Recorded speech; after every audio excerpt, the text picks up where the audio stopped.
That first cup you reach for, is it giving you life or is it silently stealing it? Especially as we journey past 60 years, this simple act defines our vitality. Stay with me because the last principle we uncover is not about coffee at all.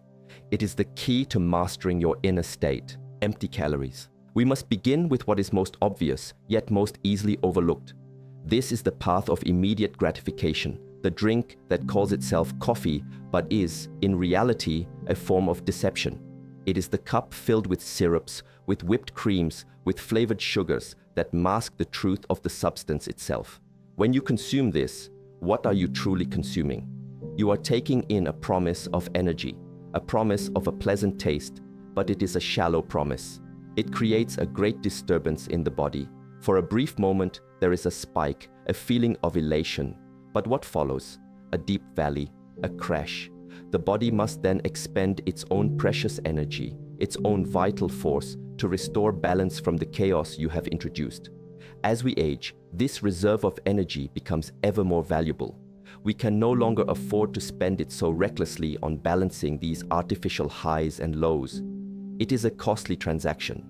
You believe you are gaining something, but in reality, you are paying for it with the very vitality you seek to enhance. It is a fool's bargain.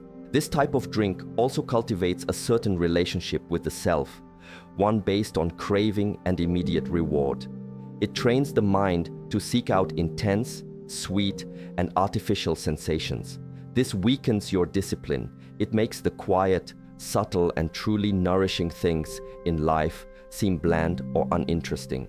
When you rely on these empty calories for your sense of alertness or comfort, you are not truly listening to your body. You are silencing its true needs with a loud and distracting noise. The body may be asking for rest, for water, for a moment of quiet contemplation, but instead you give it this chaotic mixture. It is like trying to calm a crying child by giving it more and more candy. For a moment it may seem to work, but you are not addressing the root cause of the discomfort. You are merely creating a new problem, a new imbalance that will need to be dealt with later on. It is an act of unkindness to your own physical vessel. And so, the first drink to avoid is not a specific brand or a specific flavor. It is a principle. It is the principle of avoiding that which is dishonest, that which pretends to be one thing while being another. It is the avoidance of the cup that is full of sweetness but empty of substance. To choose this drink is to choose distraction over awareness. Think about the process. It is often purchased in a hurry, consumed on the move without a moment of true presence. The act itself is a reflection of a scattered mind. There is no ritual, no intention, other than the intention to get a quick fix, a jolt of pleasure. It reinforces a cycle of dependency, not on caffeine, but on sugar, on artificial intensity. It disconnects you from the natural rhythms of your own body. Instead of waking up with the sun, generating your own internal energy through gentle movement or breath, you reach for this external, explosive force. It teaches the body to be lazy, to wait for the external stimulation before it begins its work. This is a profound disservice to the magnificent, self-regulating system that you inhabit. Consider this question: does this drink serve your clarity or does it serve your craving? The answer will tell you all you need to know. It is not about judging oneself for enjoying something sweet. It is about understanding the transaction. It is about becoming aware of the true cost of that momentary pleasure, a cost paid in the currency of your inner peace and your physical stamina, which are the true treasures of our later years. Chemical overload. Now we must turn our attention to a different kind of disturbance, one that is perhaps more subtle, but just as corrosive to our inner harmony. This is the drink of pure convenience, the instant powder that dissolves in hot water. On the surface it seems practical. It is fast, it is easy, but we must ask, what is the nature of this substance? How is it made? To transform a natural coffee bean into a shelf-stable powder requires a complex industrial process. It often involves high heat, processing agents, and preservatives to maintain its form and prevent it from spoiling. What you are left with is the ghost of a coffee bean, an echo of its original essence, but surrounded by chemical artifacts from its journey. When you ingest this, you are not just ingesting coffee, you are ingesting the entire industrial process. You are asking your body, and specifically your liver and kidneys, the great purifiers of your system, to filter out and process substances that are not found in nature. This places a burden on them. It is extra work. Over time, performing this extra work, day after day, can deplete their function. Imagine asking a servant to not only carry your water, but also to first spend an hour filtering out dirt and stones from it each time. Eventually, the servant will grow tired, so it is with our organs. This convenience comes at a hidden price. The energy you think you are saving in the preparation of the drink is later spent by your body in the purification of it. It is another imbalanced transaction. Furthermore, the very nature of this instant product encourages a thoughtless ritual. Because it requires no effort, no attention, we give it none. It becomes an automatic habit, a background activity rather than a mindful moment. We stir the powder and we drink it while our mind is already on the next 10 things we have to do. This reinforces a state of being that is fractured, a mind that is always ahead of itself, never present with what is actually happening. The quality of the drink reflects the quality of the attention we give it. By choosing a substance that has been stripped of its vitality and integrity, we are, in a way, consenting to a ritual that is also stripped of its potential for presence and mindfulness. It becomes just another numb routine. The flavor is often bitter or artificial, a quality that we may then add sugar or cream to mask. And so we find ourselves back in a similar trap as with the first type of drink, adding other substances to cover the deficiencies of the primary one, creating an even greater cocktail of imbalance for our body to manage. It is a chain of compensations that takes us further and further away from the simple purity of the original thing. The core principle here is about honoring the purity of your vessel. As we grow older, the body becomes more sensitive. It can no longer tolerate the level of impurity that a youthful body might brush aside with ease. The feedback becomes more immediate. A headache, a feeling of unease, a disruption in digestion. These are not signs of failure, they are messages. Your body is speaking to you, telling you that what you have introduced is causing a disturbance. Our task is to learn to listen to these subtle messages, to respect them and to act on them. Choosing a pure, natural substance is an act of respect for the body. It is acknowledging that this physical form is not a machine to be fueled, but a living, breathing temple that houses our awareness. To knowingly introduce unnecessary chemicals into this sacred space is an act of profound carelessness. So we are not simply avoiding a powder. We are choosing to protect our inner environment. We are choosing to reduce the unnecessary burdens on our system, allowing our energy to be used for healing, for clarity, for living, rather than for constant detoxification. The choice is between the illusion of ease on the outside and the creation of hardship on the inside. Extreme caffeine. Let us now examine the allure of sheer power. There are coffees that are marketed and sold on the basis of their extreme strength. They boast of having the highest caffeine content possible. They present themselves as the ultimate tool for productivity, for pushing through fatigue, for conquering the need for rest. This is a path of aggression, an act of violence against the self. When you consume such a drink, you are not gently awakening your senses. You are delivering a powerful shock to your nervous system. It is like whipping a tired horse instead of allowing it to rest and drink water. For a short time, the horse may run faster out of fear and pain, but you are damaging it. You are borrowing energy from its future, creating a debt that will eventually have to be paid. This is precisely what happens to our bodies. This extreme jolt of caffeine triggers a massive stress response. The adrenal glands are forced to release hormones like cortisol and adrenaline. The heart beats faster, blood pressure rises, and the mind enters a state of high alert, of fight or flight. This is a survival mechanism. It is not a sustainable way to live your day. It is an emergency state.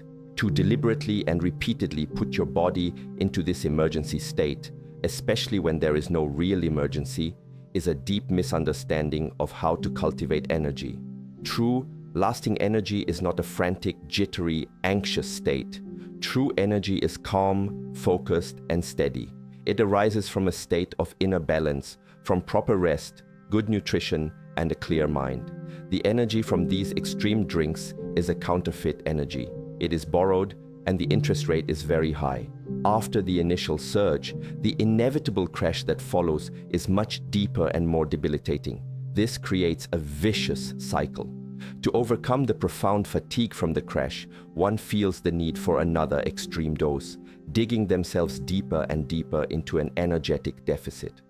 For a body over 60, this is a dangerous game to play. The cardiovascular system is not as resilient as it once was. The nervous system is more easily taxed. Forcing them to endure these repeated shocks is unwise. It is like constantly revving an old engine to its red line.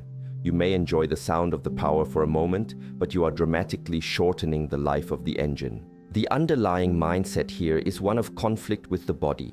It is a mindset that sees fatigue not as a valid signal that needs to be heeded, but as an enemy to be vanquished. It is a refusal to accept the natural rhythms of life, the cycles of activity and rest. This desire to always be on, to always be productive, to never show a sign of slowing down, is driven by ego. It is not driven by wisdom. Wisdom understands that there is strength in yielding, there is power in rest, there is clarity in silence. A truly mastered individual does not need to use a sledgehammer to wake up their own mind. They can do it with a gentle bell. This practice of shocking the system creates a kind of deafness to the body's more subtle signals. You lose the ability to feel your true energy levels because you are constantly overriding them with a powerful stimulant. The path of wisdom is to cultivate sensitivity, not to deaden it. So we avoid this drink not out of fear of its strength, but out of a profound respect for our own well-being. We choose to work with our body in harmony, not to wage a war against its natural states. We seek the steady flow of a river, not the chaotic explosion of a bomb. Mindless ritual. The fourth and perhaps most dangerous coffee is not a type of coffee at all.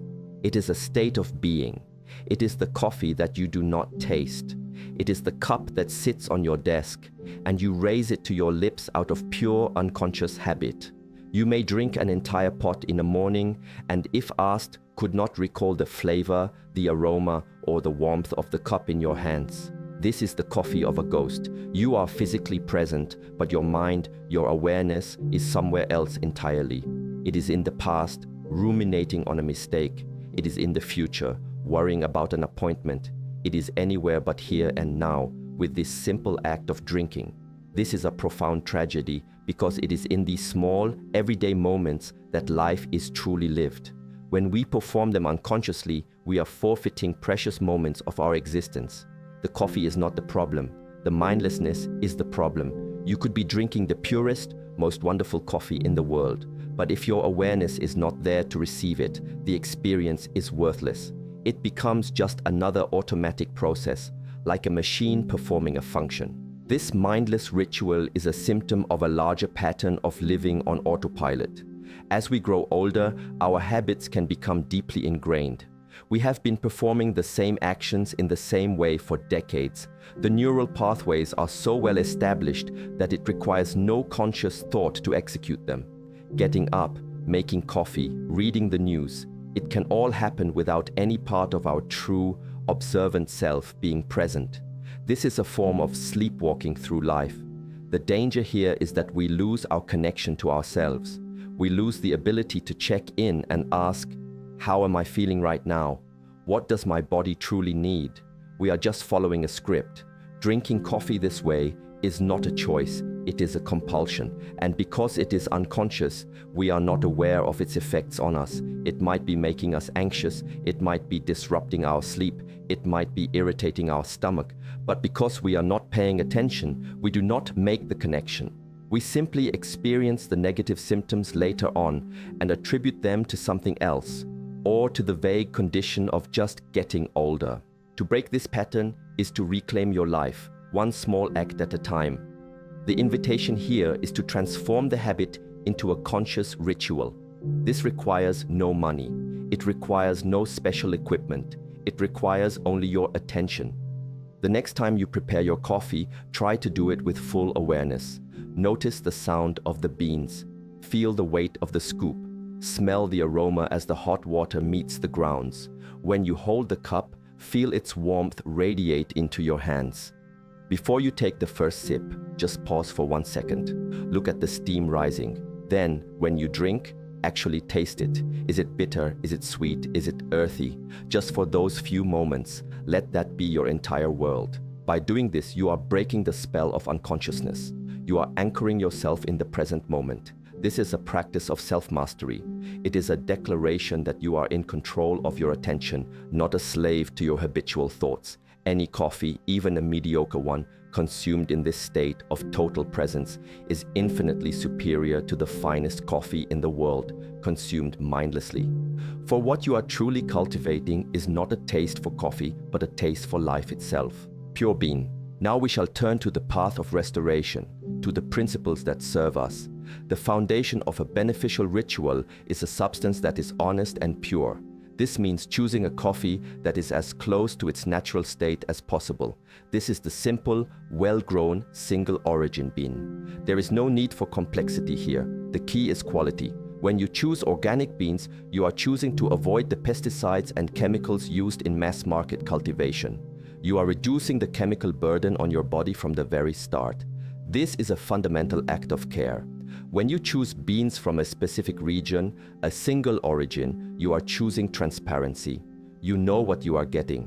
It is not a blend of anonymous beans from all over the world, mixed together to create a uniform but characterless flavor. It has a story. It has a specific terroir, a sense of place.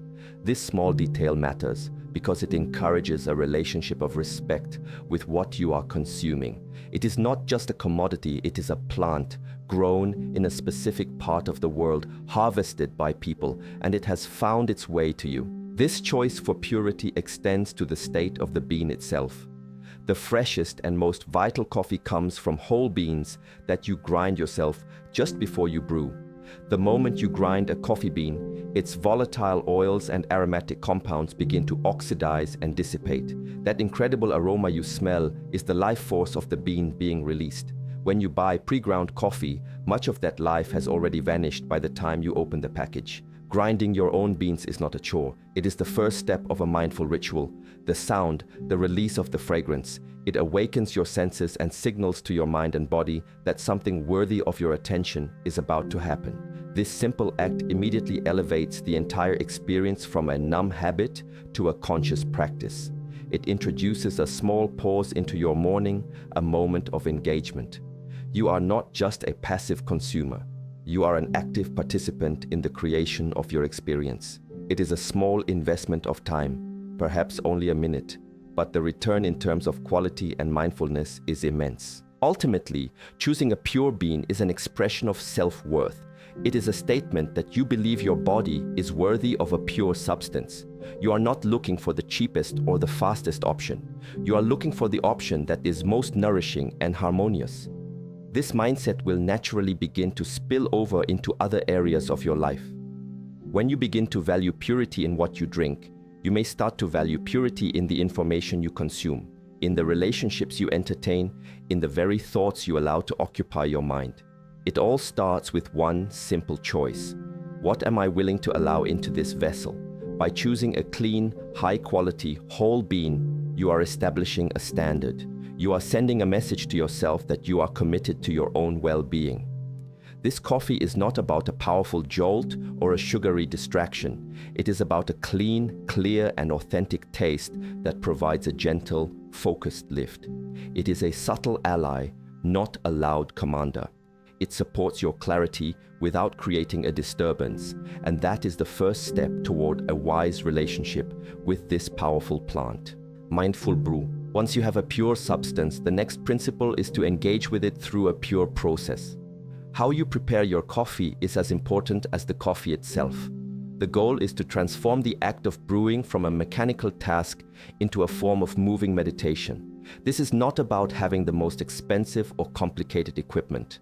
A simple French press, a pour-over cone, or even a classic percolator can be a vessel for mindfulness. The key is to bring your full and undivided attention to the sequence of actions. You have already mindfully ground your beans. Now, you heat the water. Are you aware of the sound it makes as it approaches boiling? The gentle simmering that turns into a rolling boil? The act of pouring the water is a beautiful opportunity for presence.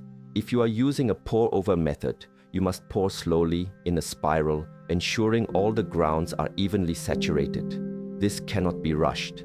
It demands your steady hand and your focused gaze.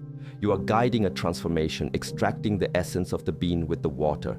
You are a partner in this process of creation. Every step becomes a point of sensory anchor. The feeling of the warm ceramic mug in your hands, the changing color of the brew as it drips into the carafe, the steam that carries the complex aromas, which are subtly different from the aroma of the dry grounds. When you engage with the process in this way, you are training your mind to be present. You are pulling it back from its endless wandering in the past and future and anchoring it firmly in the now. This is the fundamental practice of all contemplative traditions. You are not seeking a mystical experience.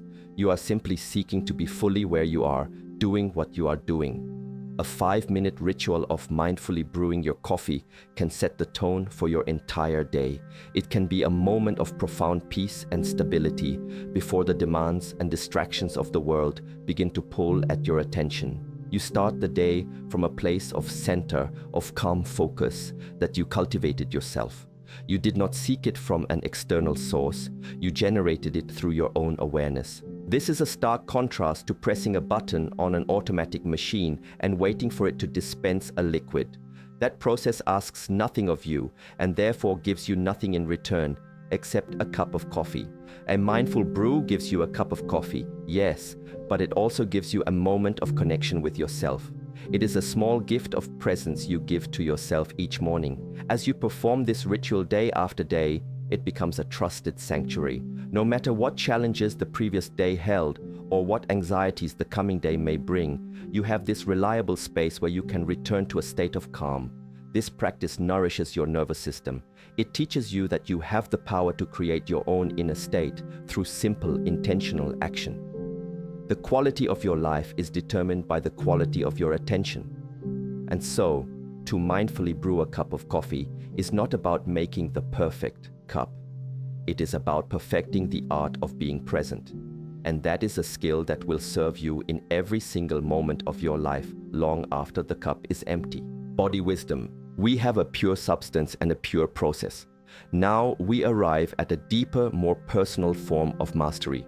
This is the principle of listening. It is the cultivation of body wisdom. After you have mindfully prepared and consumed your coffee, the practice is not over.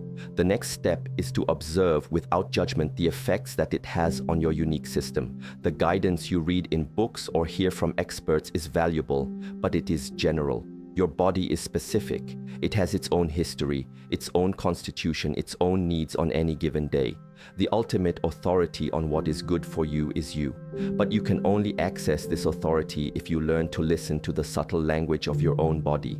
This requires you to become a quiet and compassionate scientist of your own experience. After you drink your coffee, pause for a moment. Close your eyes. How does your body feel? Is there a sense of gentle alertness, a sharpening of focus? Or is there a subtle tremor in your hands, a tightening in your chest, a feeling of anxiety beginning to bubble up? This is not a mental exercise of labeling things good or bad. It is a sensory experience. You are just noticing the raw data. Notice the quality of your thoughts. Are they flowing with more clarity and creativity? Or are they starting to race, to jump from one worry to another in a chaotic fashion? Notice your breath. Is it still deep and calm, or has it become shallow and rapid? These are all pieces of information. Your body is giving you direct feedback on the interaction between its current state and the substance you just introduced. Perhaps you will notice that one cup provides a wonderful sense of clarity, but a second cup, even a small one, tips you into a state of agitation. This is invaluable information. It allows you to fine-tune your actions based on direct experience, not on a rigid external rule that says, drink X amount of coffee. One day, when you are well rested and calm, a cup of coffee might be a wonderful tool. Another day, when you are stressed or have slept poorly, that same cup of coffee might be an added burden that your nervous system simply cannot handle.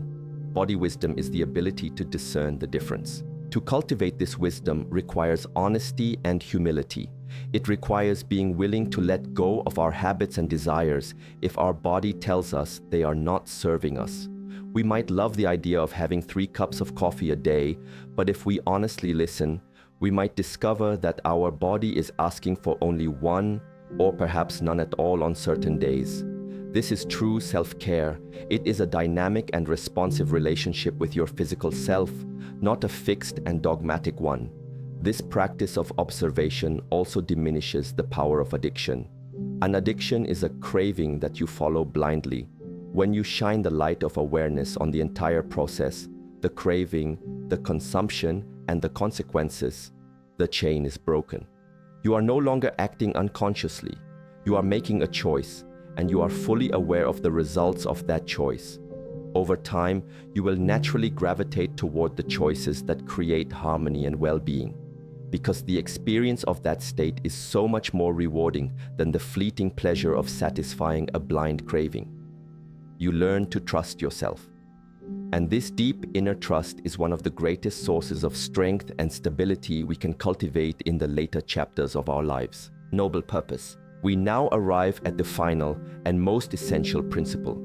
It transcends everything we have discussed. You can have the purest being, the most mindful process, and a deep connection to your body's wisdom. But there is one more element that gives the entire act its ultimate power: a noble purpose. The question you must ask yourself is this: to what purpose am I dedicating this energy? Why are you drinking this coffee? If the answer is simply out of habit or to escape tiredness, the effect will be limited. But if you can consciously connect the act to a higher intention, the coffee is transformed from a simple beverage into a consecrated tool. You are imbuing it with purpose. Before you take your first sip, you can set an intention. You can say to yourself, may this drink provide me with the clarity to write in my journal and gain insight into my life. Or may this give me the steady energy I need to have a meaningful conversation with my partner. Or perhaps, may this help me to be fully present while I work in my garden, to appreciate the beauty around me. This simple act of setting an intention changes the entire energetic dynamic. You are giving the energy a direction. You are telling your mind and body how you want this external substance to be used. Instead of the caffeine creating a scattered, diffuse energy that can easily turn into anxiety, you are channeling it toward a constructive and meaningful outcome. The coffee becomes an ally in your intention. It is no longer just a physical stimulant. It is a catalyst for the purpose you have defined. This is the difference between a simple fire and a focused flame. A simple fire can be chaotic and destructive, but when you place that fire inside a furnace, it can be used to forge steel or to warm a home. Your intention is the furnace. It contains and directs the energy for a specific noble end. This is the ultimate expression of mastery. You are no longer a passive recipient of a substance's effects. You are the conscious director of its potential. You are working in partnership with it. This principle extends to all of life. Everything we consume, be it food, information, or entertainment, can either be consumed mindlessly or it can be consecrated with a noble purpose. When you understand this, you cease to see the world as a collection of good and bad things. Instead, you see tools and opportunities. The question is no longer, is this good or bad? But rather, how can I use this in service of my highest intention? How can this support my journey toward greater clarity, compassion, and wisdom? To drink a cup of coffee with a noble purpose is a sacred act. It acknowledges that your energy, your time, and your attention are precious. You are choosing to invest them wisely. You are not just trying to get through the day. You are actively shaping your day into a meaningful experience. This is the final key. The ultimate best coffee is the one that is consumed as a deliberate offering toward a worthy goal. When done this way, even the simplest cup becomes a profound ritual of alignment with your deepest self, fueling not just your body, but the very purpose of your life. This entire exploration was never truly about the coffee. The coffee was merely a mirror, reflecting our own state of being back at us. It is a simple daily opportunity to practice the art of living. It asks us if we are choosing distraction or awareness, if we are honoring our body or burdening it, if we are acting out of aggression or out of harmony, and most importantly, if we are living by habit or living with purpose. How you do one thing is how you do everything. Master this one small daily ritual, and you will find that you have discovered the key to mastering your entire life. This has been the most profound video I've seen on a simple topic. I spent years chasing the strongest, most intense coffees, thinking it was what I needed to stay sharp. I now realize I was just waging a war on my own body. Today, I took 10 minutes to just slowly make a simple cup, and I felt more calm, clear energy than I have in years. It wasn't about the coffee, it was about the peace in the process. Thank you for this wisdom.